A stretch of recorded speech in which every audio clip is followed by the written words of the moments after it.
A smashing right hand by Johnson is followed by a jolting right uppercut.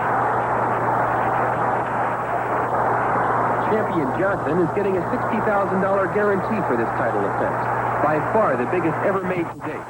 Jeffries' guarantee is $40,000, plus the astronomical figure of $75,000 for signing with Rickard for the fight. 1,500 Never Say Die fans crashed over the fence when there simply were no more seats to be sold. In Rickard's financial breakdown of the fight, these same 1,500 crashers were listed as complimentary. In the previous round, Johnson relentlessly pursued Jeffries all over the ring.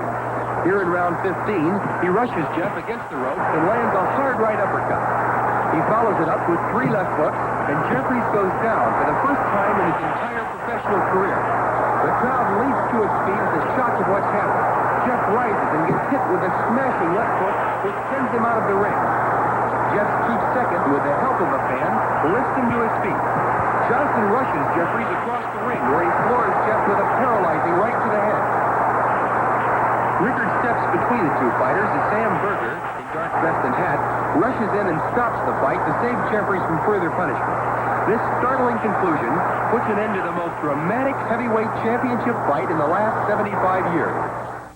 This fight is so rich in texture, if you love history. There were 20,000 people were there, 2,000 members of the press. For the first time, women attended, and Tex Rickard, who was the promoter, asked the President Taft, to referee. He said no, and Sir Arthur Conan Doyle, who penned Sherlock Holmes, to referee, he turned him down, and so Rickard, the promoter, refereed himself. Because Jack Johnson insisted he referee. He's the only man he said could look after him.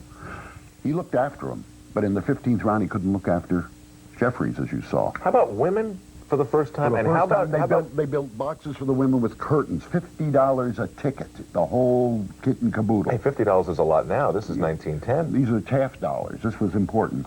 And the introduction of past champions in the ring, which later became a big part of boxing. First time ever. They brought in John L. Sullivan, James J. Corbett, even Stanley Ketchel and others into the ring. First time this ever happened. No preliminaries. Everything was there. Now, the postscript is, even as Jack Johnson was defeating Jeffries, he was taunting him. In clinches, he'd say, "Don't hug me like that, Mr. Jeff." He'd say, "Is that the best you can do, Mr. Jeff?" And the crowd went silent. After the second knockdown, and there were 3 in the 15th round, after the second knockdown, the crowd hollered, "Stop it, stop it." They couldn't envision their hero, the head of their crusade, the Invincible, being beaten, and he had been all fight. Rickard stops it when everybody comes in the ring from Jeffries' corner, including James J. Corbett. Postscripts: there are riots in every city. The whites riot against the blacks because they can't believe they couldn't believe their hero had been beaten by a black man. What was Jack Johnson's ultimate end? He loses in 1915 to Jess Willard, Great White Hope, and he dies in an auto wreck in 1946 driving from North Carolina to the Joe Louis Billy Conn fight. He went over the edge of the highway, and as John Lardner wrote, Jack Johnson died last night, crossing the white line for the last time.